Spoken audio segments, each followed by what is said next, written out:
If you work in university maintenance, Granger considers you an MVP because your playbook ensures your arena is always ready for tip-off. And Granger is your trusted partner, offering the products you need all in one place, from HVAC and plumbing supplies to lighting and more. And all delivered with plenty of time left on the clock, so your team always gets the win. Call 1-800-GRANGER, visit Granger.com, or just stop by. Granger, for the ones who get it done. If you work in university maintenance, Granger considers you an MVP because your playbook ensures your arena is always ready for tip-off. And Granger is your trusted partner, offering the products you need all in one place, from HVAC and plumbing supplies to lighting and more.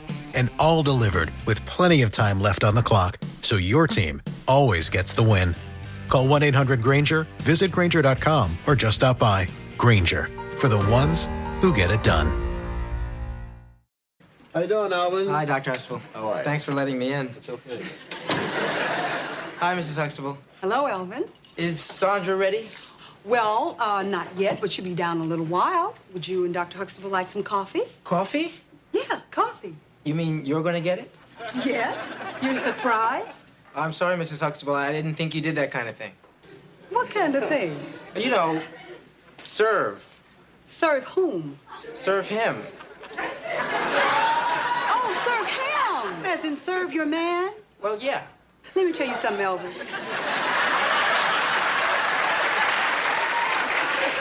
You see, I am not serving Dr. Huxtable, okay? Okay. That's the kind of thing that goes on in a restaurant. Now, I'm going to bring him a cup of coffee just like he brought me a cup of coffee this morning. And that, young man, is what marriage is made of. It is give and take 50-50. And if you don't get it together and drop these macho attitudes, you are never going to have anybody bringing you anything, anywhere, any place, anytime, ever.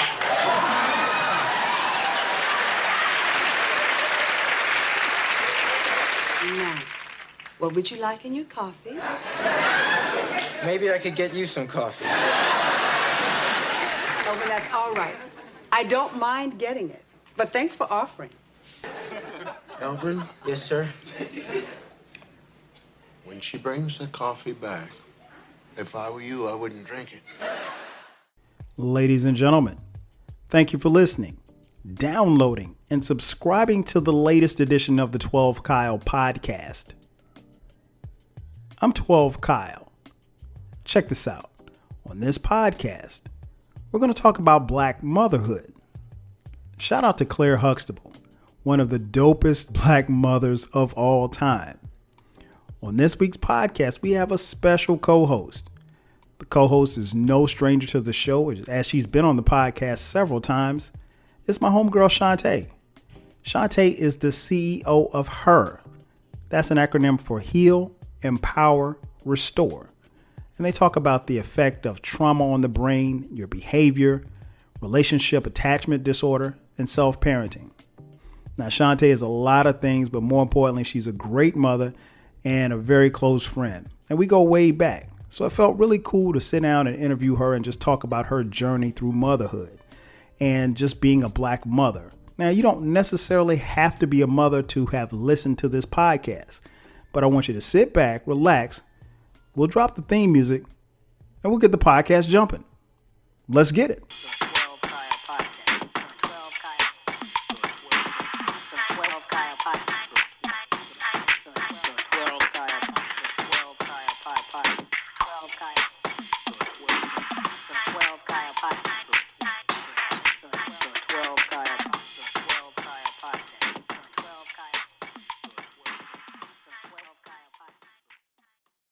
And just like that, we are back. Once again, it's your boy 12 Kyle. This is the 12 Kyle podcast. And as I mentioned in the intro, we have a special co-host coming on this week. This co-host needs no introduction, so I'm not giving her a damn introduction.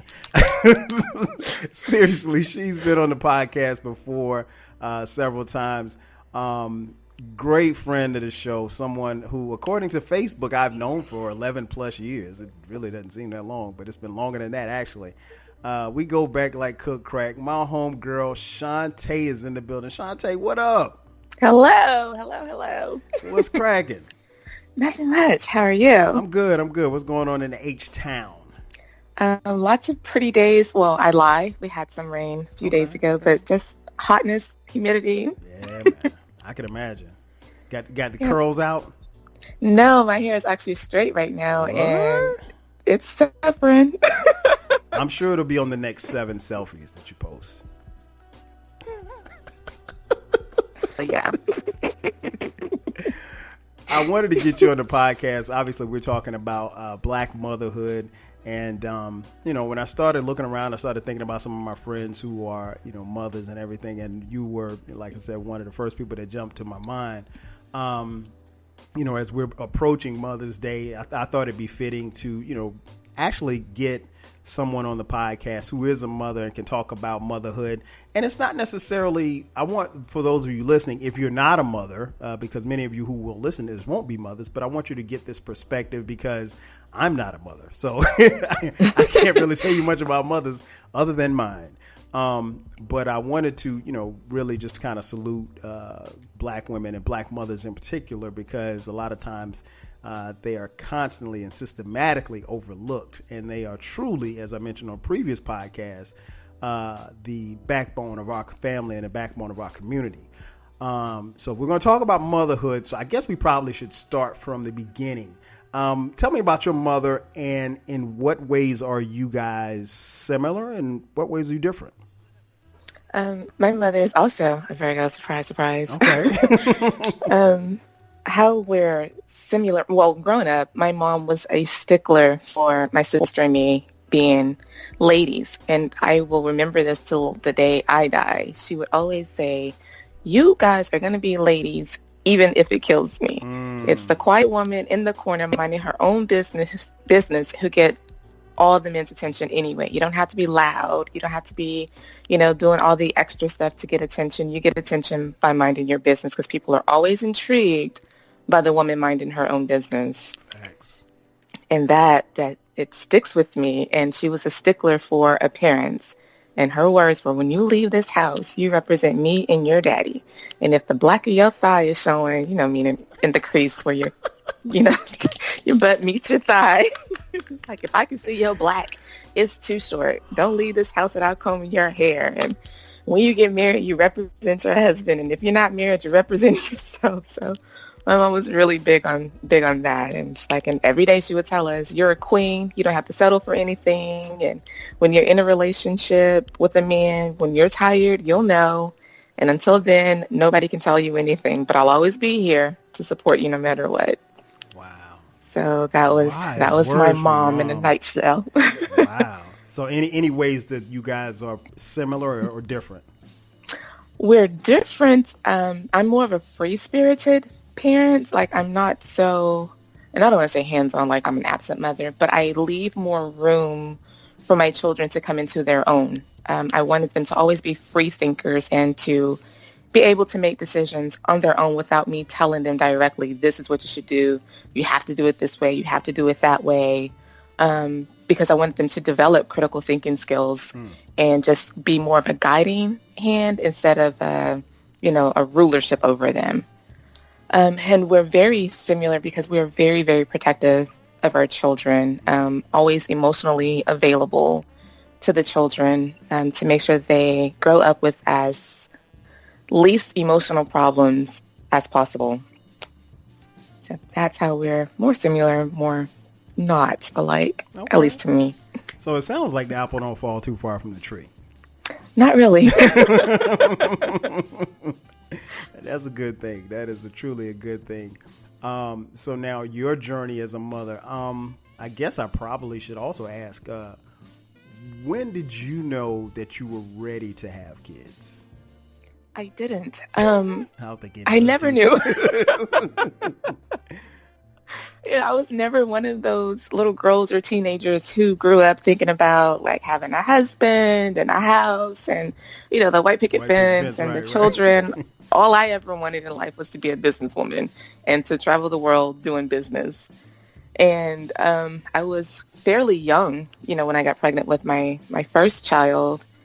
And I can honestly say, in my personal opinion, I think it was divine timing because I was ready to just go buck wild and do some stuff I knew I had no business doing. So I kind of had to grow up with my oldest child.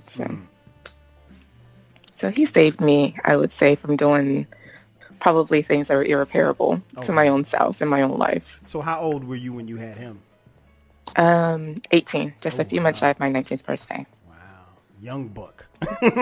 Very young, still a baby myself. Right.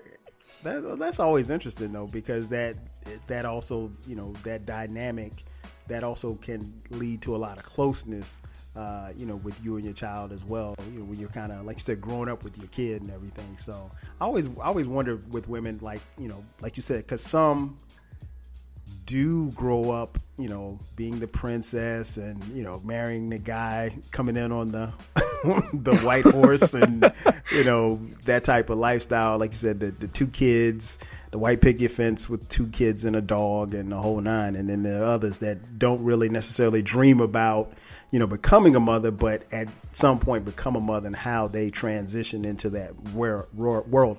Were you nervous at all about becoming a mother? No, absolutely not. Like, it just came so naturally, honestly. And that's not to brag or anything, but it really just came very, very naturally. I think my son and I had like a very intuitive relationship since he was born. If I was upset and not happy, he would be very fussy. If I was calm, he was calm.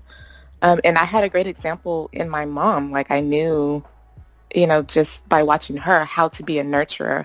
And I, by nature, am a very nurturing person. So it just came very, very naturally. Okay. And I was an older sister, so I had to take care of my younger sister, even though there's only a 2-year difference. Really? You know, just 2 years? Just 2 years. Okay, but, wow. you know, being the oldest, you still get that mother-like, I don't know, experience, you know, because you have to be responsible for the younger one in a lot of ways. True indeed. Big sister. You got to be the big sister. Right. So when you got pregnant, other than your husband, who was the first person that you told that you were pregnant? And was there anybody you were afraid to tell that you were pregnant? Yes, I had a friend I worked with at JCPenney, and we were really close. And I was nervous because I'm like, my dad is going to kill me. Always goes back to dad. And I told him, and he's like, so what are you going to do? And I'm like, what do you mean what I'm going to do? Like, my only option here is to have this baby. Right. What are you going to do? Like, I didn't even consider any other options. So I'm like, okay, that's a bust. And so I told, you know, of course, my son's dad. But other than that, I didn't tell anybody. And my mom, she came into my room. She's like, you're pregnant, aren't you? Wow. And I'm like, how do you know? And I just burst into tears. And she just hugged me. And she's like, it's going to be okay. It's going to be okay. Mom always knows. Right. And the person I was most afraid of telling was my dad. And he was livid. Really? Livid. What did he say? Oh my God. Like, I can't even tell you what he said, because like, he was mad. And he's like, you're supposed to go to college and be a pediatrician, and you're just messing up your life, and blah, blah, blah, blah, blah. And as soon as that was over, as soon as his rant was over, every single day in my pregnancy, he was there. He was nurturing. You need this, you need that, you need this, you need that. And when the baby got here, like, they were inseparable. So I'm like, all of that for you to just be all up on this baby and loving this baby. And like, when he's sick, my dad would come and get the baby and look at me like I made him sick, and, you know, like, more protective than me. Wow, so, that's amazing. It was a great experience. My parents have always been there from day one with my sons. Well, that's good. That's good. I remember I was, and of course it's different because I was the man, but I was scared to tell my mom. I was really petrified to tell. I mean, telling my dad would have been no problem, but I was extremely terrified to tell my mom because I just didn't know what she was going to say. You know, and it didn't help the fact that, you know, my girlfriend, my wife now at the time, Sharice, we were living together and stuff like that. We lived together in college. She wasn't a fan of us living together anyway. Right. You know, Because you're shacking. Oh, yeah, that's right. When I told her we were going to move in together, she was like, boy, I ain't raised you to be shacking up. That's the first thing she said. But what was interesting was I remember distinctly right before we found out that she was pregnant, I want to say maybe about a month or so, my mom and I had a conversation, and we were on the phone, and she was just like, well, you know, Sister Mary Jean at the church, she had her first grandbaby, and you remember Miss Johnson, she had her first grandbaby last week, and he is so adorable. And I'm like, Mom, what are you trying to tell me? She was like, well, you know, I'm not getting any younger. And I was like, are you really trying to tell me to have a child? So I just remembered that conversation. And when she told me that, and so I just, you know, so when I actually told her, you know, that we were expecting, I didn't get no yelling or nothing. She was just so happy.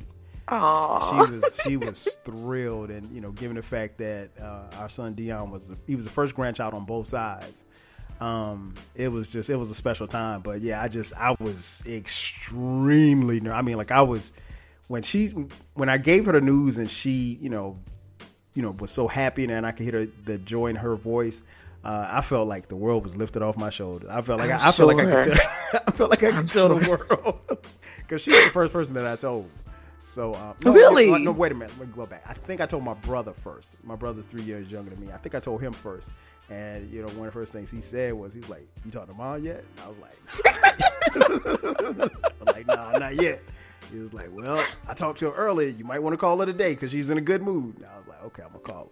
Isn't it crazy how sibling relationships are like that? It's so beautiful. It is. And you know, we both had a good read on her. And I mean, she would have, even if she was in a bad mood, that would have made her in an even better mood. But I always, when I saw that question, started thinking about, you know, as I was doing this podcast and everything, I was like, I got to ask her this, because I just remember how it was for me. And I know it's a little different because, again, you know, she wasn't there. And then given the fact that I wasn't even in my hometown, I was in Atlanta by this time. But it was crazy. But so when we're talking about motherhood, I guess the next question I have actually is more of a statement. I want you to describe yourself as a mother. See, I know what your sons might say, but I want you to describe yourself as a mother. Sure. I would say I'm more of a free-spirited mother. I want to say flower child-ish, but just very free-spirited. Allow a lot of room for error, but also giving correction when I feel like, look, you've gone too far. You might want to consider this the next time something like this comes up. Just this weekend, my son, one of his teachers, texted me and asked if he could help her set up for her dad's 80th birthday party, because she chose some children that she has a good rapport with, children that she feel are responsible. And could he help her set up for her dad's birthday party, his 80th birthday party? And before I could get a chance to respond to the text, because she texted both my son and me, he responded back, "Oh, I'm so sorry. I'm going to be out of town with my dad." And I'm like, what the hell? So I saw that he sent me a text outside of that group text. "Mom, tell her I'm going to be out of town with my dad." But, you know, I didn't get any of these messages until maybe 30 minutes later, and he had already done the damage. Okay. And so I texted him like, you know, you're not going to be out of town with your dad, and you lied to her. It says a lot about her, or a lot about you, for her to trust you. But it also says a lot about your integrity and your character for you to lie to her. You know, if you didn't want to do it, you should have just said, "I don't want to do it," or "I'm not available." But the fact that you lied, I can't lie. I'm disappointed in you, but it says more about you that you lied. And later he went back and he told, "Well, I can be available from 2 to 4. And I didn't want him to feel pressured. You know, like, if you don't do anything you don't want to do, but don't lie either. Right. Because, you know, it says a lot about you when you lie to people. So I just always wanted my children to grow up, you know, with manners, to be respectful of other people, to be mindful of other people, to be gentlemen, but to also have integrity. So I guess as a mother, I just wanted to raise very stand-up men who treat people fairly and equally. I like that. And that's a great thing to instill, because, you know, particularly for young men, well, young women too, but man in particular, you know, and I tell my sons this too, you know, stay true to your word. And, right. When you are dependable and people can count on you, that goes a long way. And it does. Like you said, that says a lot, because I'm pretty sure that teacher, there's probably more than a handful of kids that she could have called or didn't want to call because she knows she couldn't depend on them, Right. And that says a lot. And that also says a lot about, his relationship and everything like that. I get where he's coming from, because, if it's a Saturday, he probably doesn't want to spend his Saturday. But just say you can't, or, I'm not available. But, and he probably was thinking from the perspective of, I'm the child. I'm not supposed to necessarily tell this adult no. So, and I get that, but I also tell him you have your own opinion. True. You're your own person. Mm-hmm.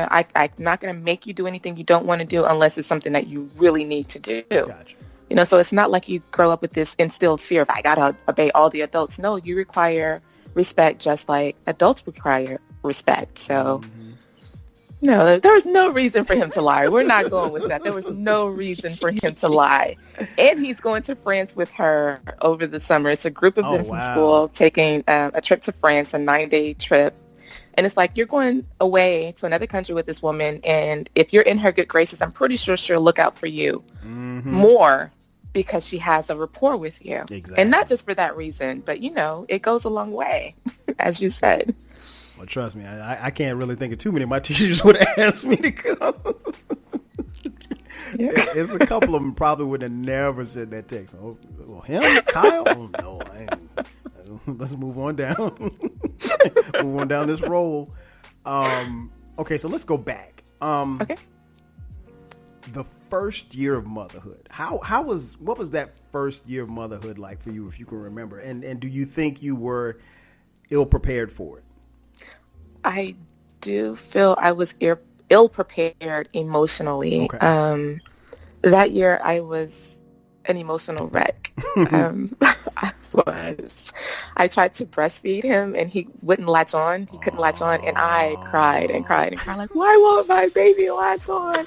I'm not a good mother. I can't even feed my baby my own milk. Like, I was emotional. And I'm laughing because the same thing happened. And I just cried and cried and cried. But I had my mom there with me, so because I was still living home. Okay.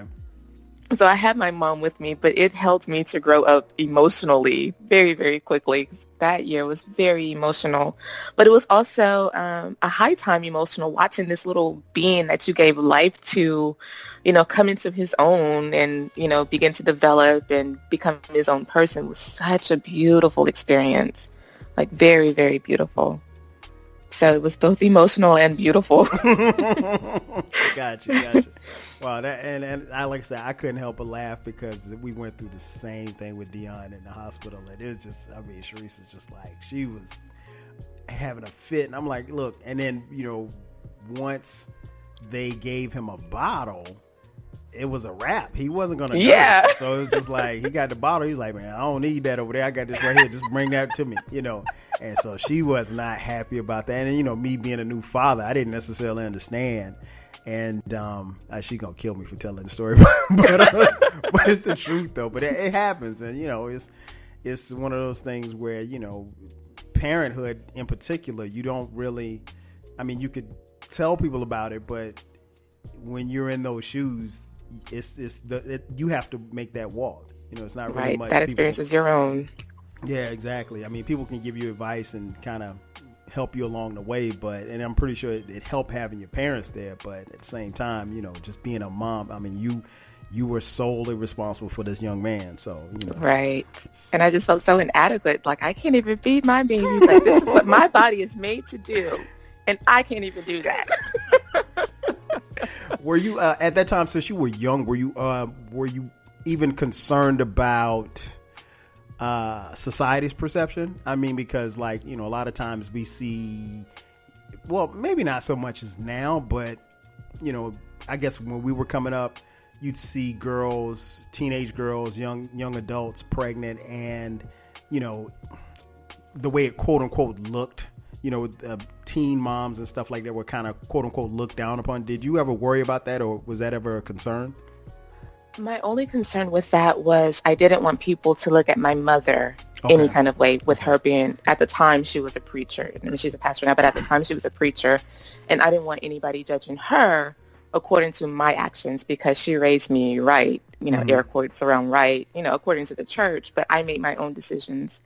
And actually, when I was in my last trimester of my pregnancy, some of the women at the church, they were having a fish fry for something, and they, black church, we always have a fish fry. Fish fry and building funds. It may have been for the building fund. I was just saying. And we were in the kitchen, and I was only there because my mom was there, whatever.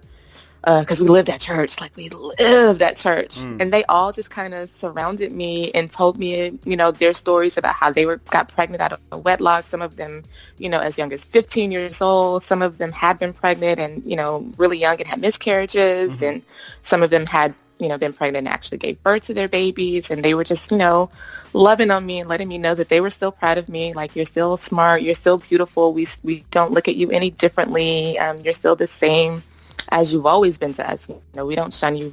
We don't look down on you, and you're not alone. You're not the first one to have gotten pregnant out of wedlock. And that just did something for me. Like, it alleviated all of my, fears and, feeling people would look at me differently because of the church. As far as society in general, I've never cared. Like, I've always been different. I've always kind of, dance to the beat of my own drum. So that aspect, it had no bearing on me at all, but it was the church that I was most concerned about because of my mom. It sounds like you went to a great church, because at the church that I grew up you let a preacher kid get sick. It was like family. Get pregnant. Oh, it's a problem. It's a problem. Man, wow. y'all won't believe Reverend such and such child out here being fast and getting pregnant. And they kids doing the same thing, just not getting caught. Yes, exactly. And the crazy thing is, I was one of the last people that I knew, like in my high school class, among my friends, whatever, to lose my virginity. Like, I lost my virginity my senior year of high school, like almost 17 years old. Damn. Like one of the last people that I knew to even lose my virginity. And so it's like, I really was a good girl. I got caught up. You should have been like me and lost your virginity at 28. Oh, hush. Oh, man, that is so funny. As far as black mothers, what do you think some of the biggest issues that black mothers face right now in today's society? I can't speak for all mothers, but like for me, like having only sons, it's been kind of hard for me to fully trust God with my children and their safety and well-being, and to not project that fear, like that Trayvon Martin kind of fate onto my children, and like reassuring myself that God made a promise to me that he would always keep my children safe, that he would always keep my children in the palm of his hand, and always having to refer back to that when, I'm driving down the street in the neighborhood and I see somebody pulled over and I'm looking to make sure it's not my son. Like, for me, that has been the hardest thing to deal with, just raising black men in America. The emotional issues, the spiritual issues, like, I feel I'm well equipped to handle those things. But it's just that like not wanting that Trayvon Martin kind of fate for your children. It's very hard in America being a black mom. Man, you preaching. Trust me, as a black father, I see this. It's the same thing. I mean, it's like, I feel so comfortable when they're at home. Yes. But when they're not, and then having the oldest one go off to college, and I was just like, I don't know how I'm gonna do this. And then right. It was just like, you just you hold your breath, and then you turn on the news, and then you see these stories about these kids getting in trouble and kids getting hurt and killed and stuff like that, and at the other end of that story there's a parent, and you don't ever want to be that parent, and like you said, we all want our children to be protected, because I think that's one of the number one priorities as a parent, is to keep your child from any hurt, harm, or danger. Exactly. At the same time, you want to also, you don't want to instill in your kids that fear but it's kind of hard not to project that fear when you're fearful. I mean, because stuff just happens so fast, and it does. It's not like, and I mean, I don't know how it was bad when we grew up, but it just didn't seem as bad as it is now. I mean, so I totally understand. So that's I think that's a issue that us black fathers face as well. It's just, and all we can do is pray, and then just try to teach them how to be safe. Yes. I mean, it's like, it's not real. It's not a real safety, but right. And it's a false sense of security. One of the hardest things, and I know you've had this conversation with your son, having that talk about how to handle your interactions with police. Yeah. I mean, and I remember having that same conversation with my parents, and it was like, don't ride 4 or 5 deep in a car. Don't do this. Don't do that. And I mean, like, and I remember being lectured on that stuff, and I remember telling myself, well, when I have that'll kids, never happen to me. Yeah, that too.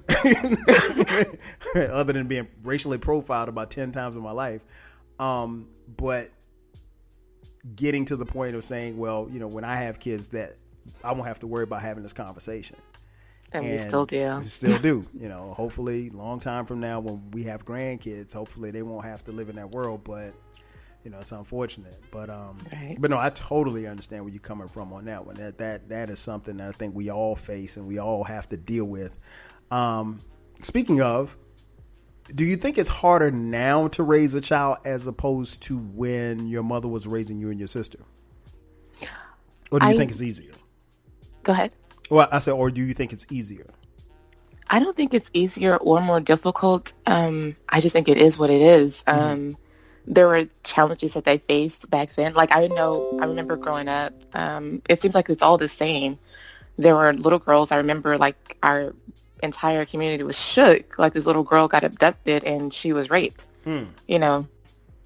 or, children coming up missing and, watching out for the raper man. And, it's like, it's still the same. It's just been updated to meet the technology that we're in now. It's like, it's always been the same. How some people are like, oh, we're closer now to the end than we've ever been, or, every generation is wiser but weaker. It's cyclical to me. Yes. It's just updated to the ways that we live our lives now. So it's not any better or any worse. It's still the same. It's just adapted to the way we live our lives now.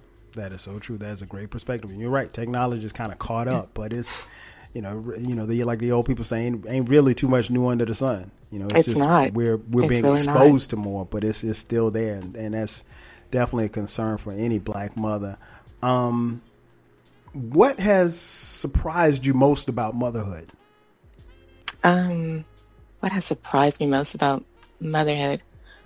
My children, actually. Like, it's so amazing to watch them come into their own and form their own personalities, and to see you and their dad in them, but to see them in their own light. I read something a while ago that says that our children are more evolved versions of us. Wow. And I don't know why that stuck with me. And I look at my children, and they are very much more evolved versions of I see parts of me, but more evolved parts of me in them. Like, my oldest son, he is a daredevil. Like, there's nothing he won't try, And I've that's always gotta been be a scary. rebel. It is, and it isn't. Like, I commend that, because I remember, like, I wish I would have taken more chances, but I was always so, afraid of what my parents would think, like, wanting to never disappoint my parents. And I feel like I missed out on doing some things because I didn't want them to be disappointed in me. And him, it's like, well, I'm just doing it now and suffer the consequences later. And it's like, it has its drawbacks, but I commend that. Like, live your life and find what sticks, find what works for you. And my youngest son, he's just so loving and so kind, but he also, will let you know, like, you're not going to treat me this way. Like, no, that's not fair. Well, how would you feel if somebody did that to you? And I was never outspoken as a child. Okay.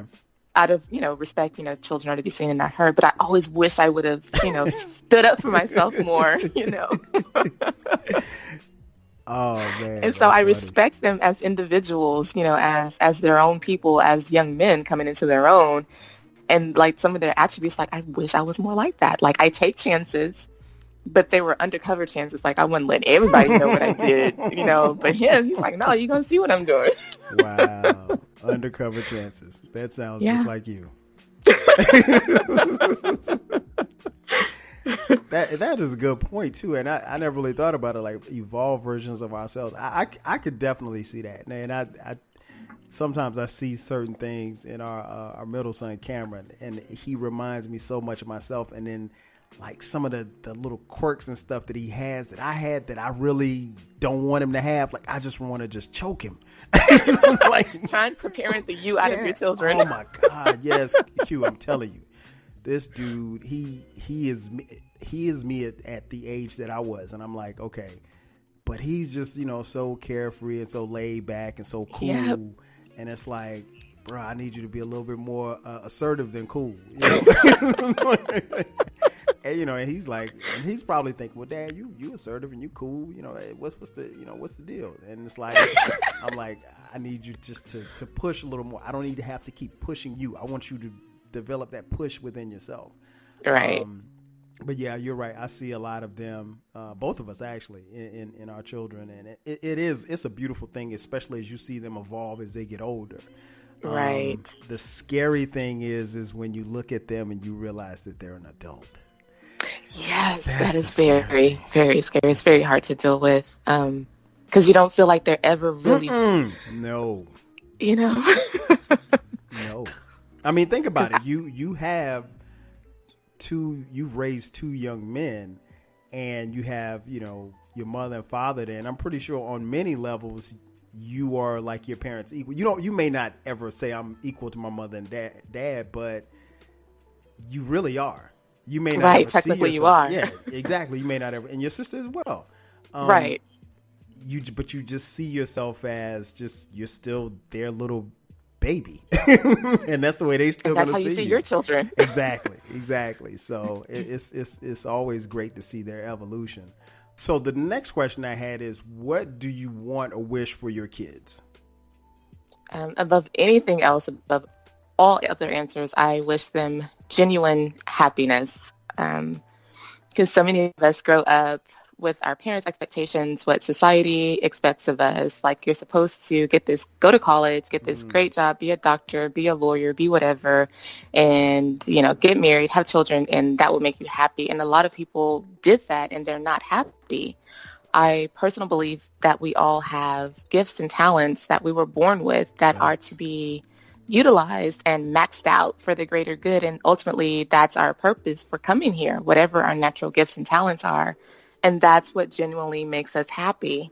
And so above anything else, I wish my children genuine happiness.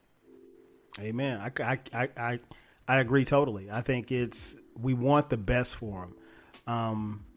As they get older, sometimes we see that what we determine the best may not necessarily be what they will determine the best, but that's what we want. And genuinely, you want your child to be happy, right? And you want them to be happy and productive citizens in whatever they choose to do, and not necessarily because we came up in an era where they said, hey, you go to college or you go get a job, you get something and you work at this place and you work for 20, 30 years and you retire and live happily, start a family, you live happily ever after. It don't really work like that. It doesn't. And how many of us have done that? And we're not happy at our jobs, not happy with this life. We're stuck in these offices on these beautiful days like, man, I wish I could be out there. What? But no, I'm stuck here working for somebody else. And when I get off, it's going to be dark because I have this hour commute home. And when I get there, I'm tired. And I have to decompress before I deal with my family. Exactly. Yeah, it's definitely interesting, and it's times have definitely changed. And I think even like one of the things that I try to actually both me and my wife we instill in the kids, we don't necessarily say like when you get out into the world and you're working a job, because I don't want to necessarily confine them to necessarily think that they have to work for someone else. Right. That was entrepreneurship never really was pitched to me until I got to college. Really, and even though I saw it around me growing up, but it wasn't ever really pitched to me as in something that, hey, this is something you could do this on your own. You don't necessarily have to go punch a 9 to 5 for someone else. Right. And it goes back to what you were saying earlier about the talents that our children possess. Every child has 6 or 7, maybe 10 to 10 talents. And it's up to us as parents to, help develop and, let those talents evolve. And, one of the things that I think some of us get kind of bogged down with as parents is that, we go by the model that our parents set forth, and then we tell them, okay, well, hey, because I went to college with a whole bunch of kids that didn't have any business in college. They were just wasting their parents' money, and they really weren't fit for that. They probably would have done better if they had gone to work, or if they had gone into the military, or if they'd done whatever they wanted to do per se. Right. Or even a trade school. Yeah, exactly. Or a trade, and but it's about whatever their talents were. And some people have a talent for so many different things. Right. So I agree with you 1,000% there. We want the best for them. We definitely want the best for them. They may not see it at this stage. Of course not. But they'll realize it later on in life. What else? What advice would you give to a young mother listening to this? Because this podcast is all over the world. Everybody, in different countries listen to this podcast, even though I don't speak any different languages on this podcast. A young mother listening to this podcast, what advice would you give to them about, let's take that back. A young Black mother listening to this podcast, what advice would you give to them? To more than anything, find your calm, find your center, and mother from that place of calm, mother from your place of peace. Because a lot of times we mother out of fear, we mother out of being tired, we mother out of so many different places, but it's very rare that we find our center and find our calm and find that grounded place to mother from, to take time for yourself, to come to yourself and give to yourself so that you're better able to give to your children and anybody else. Just mother from your place of calm, from your centeredness. Damn, I might need to put that in a book. Damn. I like that. That was dope, Q. Yeah, that is very good. I totally agree. And it's something you really don't think about, because I don't know how calm my mom was when me and my brother were cutting up. And you get very, very frustrated. And so you begin to mother from that place of being frustrated. Mm-hmm. And a lot of times it's not relayed over well to the children. They'll either line up out of fear, or they'll keep doing the same thing and mirror back to you your frustrated energy. Like whatever energy you're giving children, they're going to mirror that back to you. Great point. All right. So before we get out of here, I got a little game I want to play with you. Oh, God. Yeah, come on now. I got a curveball for you. Of course. This game is called Things a Black Mother Would Say. So okay. What I need for you is your translation on this, and I just wrote a couple of things down here. Things a Black mother would say. Okay. I'm not one of your little friends. What does that mean? I'm grown. You're a child. I'm not Boo Boo the Fool. I'm not one of your little friends, so I'm going to need for you to respect me as your mother. Oh, that is so funny. And you know what's even more funny was that was my next one. Do I look like Boo Boo the Fool? None of us know who Boo Boo the Fool is, but yeah, we don't know our mama ain't that. Oh, my gosh. Do you think money grow on trees? You're asking for too much. No. Yeah, okay. There you go. You're asking for too much. You're asking for too much. You're going to need to get a job or something, because I am not an ATM machine. Things a Black mother would say. Stop all that crying before I give you something to cry about. Stop crying, I'm going to whoop your ass. But wait a minute. Sometimes you just got your ass whooped, and then they say, stop crying before I give you something to cry about. Because it wasn't that bad. Now you're just being extra. All right, and you getting on my nerves with all that damn crying. Y'all hear the translation. All right. Things a Black mother would say. You got some McDonald's money? We're going to eat what we have at home. because I'm not stopping to get McDonald's because it's an unnecessary cost at the moment. Oh, that's a very political way of putting it. Yeah, Mom, can we go to McDonald's? You got some McDonald's money? Oh, that's so funny. Things a black mother would say. I hope you know your schoolwork the way you know those songs. You need to stop singing all these songs and make sure you got your grades together, because if I get your report card and you got C's and D's, it's going to be trouble. And I knew all the songs. I knew songs I shouldn't even know the words to, but I knew all the songs. Why am I not surprised? Oh my gosh. Things a black mother would say. When we get in the store, don't touch nothing. Don't ask for nothing. Because you ain't getting it. See, you already knew what I was saying. When we get in universal. Here, that is very universal. And it's so crazy how deep the culture goes. Like, none of us are raised together, but we all know what this all means. And we all have heard that. I know you've said that. I've said that. I ain't even a black mother. Hey, look here. When we get in here, don't ask nothing. Don't ask for nothing. Don't touch nothing. We're not getting it. We're going to the grocery store. We're going to get milk and bread. Don't you put no cereal in here. Because you're not getting it. And that means Code do not throw a temper tantrum like these other people, because I'm not her. So funny. That is so funny. Things a black mother would say. Keep playing and see what happens. Oh. Somebody about to get in trouble. You already know. Here's another one. Things a black mother would say. Stop running in and out of my house. Sit down, either stay out or stay in, but you let all my cool air out. So sit down. Yeah, black mamas they have a monopoly on the cool air. Like, the cool air don't belong to nobody else. Yeah, like you letting all the cool air out the house. Yo, one time my mom, she's gonna kill me for telling this story. But we had like a gang of cousins. Like, we always had a gang of cousins over, or we were at their house, and she sent us all outside so she could watch her stories, the soap operas or whatever. And so we were knocking on the door like, we want some water. She gave us a single cup of water. Wow. For us to pass around. I'm like, seriously, I don't even want the water no more. I'm good on water. Oh, at least that's better. I mean, my mom, you better drink from that spigot outside. You better grab that water hose. But could you imagine sharing a single cup with all your cousins? Somebody backwashing. That's gangster. Because it's always one person want to drink all the water. Exactly. Oh my God. And you didn't want to run the risk of trying to come inside, because if you came inside, you wasn't going back outside. Nope, it was time to take a nap then. Exactly. Speaking of things a black mother would say, you smell like outside. You smell like you've been running around outside. You smell like a little puppy. You need to go take a bath. And my mom's thing was, do not get in my bed with your street clothes on, because you smell like outside. No, yeah. If you smell like outside, you damn sure had to either take a bath or take a shower. Yep. Oh my gosh, that is so funny.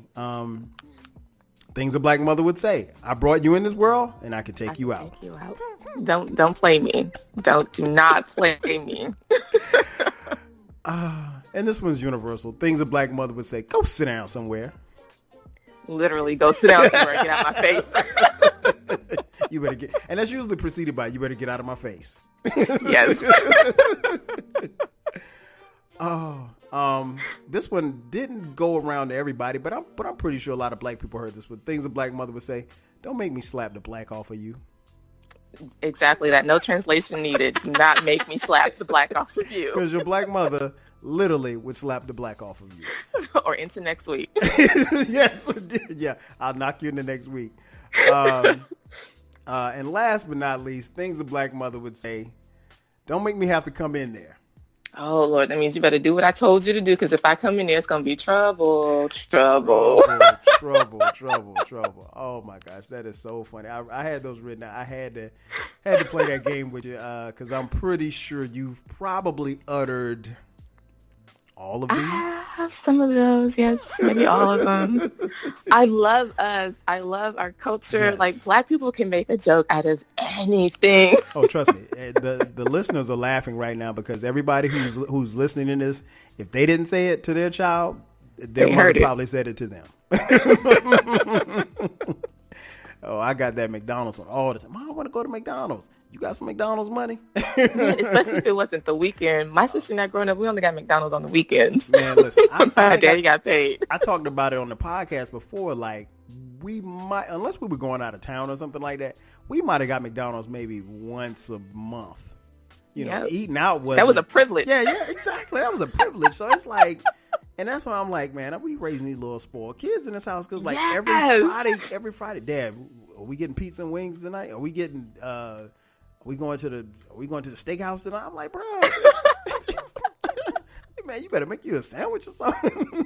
Yeah, that is crazy. Like my oldest son, his favorite meal is steak, and the youngest one, his favorite meal is crab legs. Like, what the hell? Yeah, like. We didn't. That was adult food when we were growing up. We didn't eat that. Yeah, you know what? It's funny, Q. I don't think I ate a steak until I got to college. like my mom. She would, if she cooked steak, she would cut you a piece of her steak, but you get a whole steak. Oh, hell no, man. And crab, no. You could get some of the crab. You wasn't getting a whole crab legs, man. Okay. Yeah, these children are definitely spoiled. And don't even realize it. Yeah, exactly. Don't even realize it. Yeah, but mine, they want to go out to eat every weekend. I'm like, nah, bro, we're not doing that. We're not doing that. Oh, man, that has been the show. I got to thank Q for coming through, a.k.a. Chantay, as you all know. Anything you want to plug? Tell people where they can find you, where they can catch your selfie game or anything you got going on.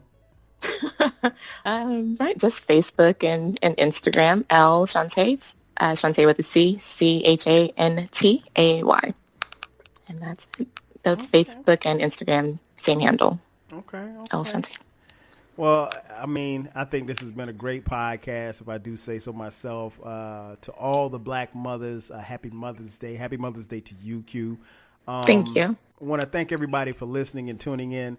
Once again, this has been the latest edition of the 12 Kyle podcast. So for my girl Chantay, I'm your boy 12 Kyle. I'll catch you guys next time. 5,000.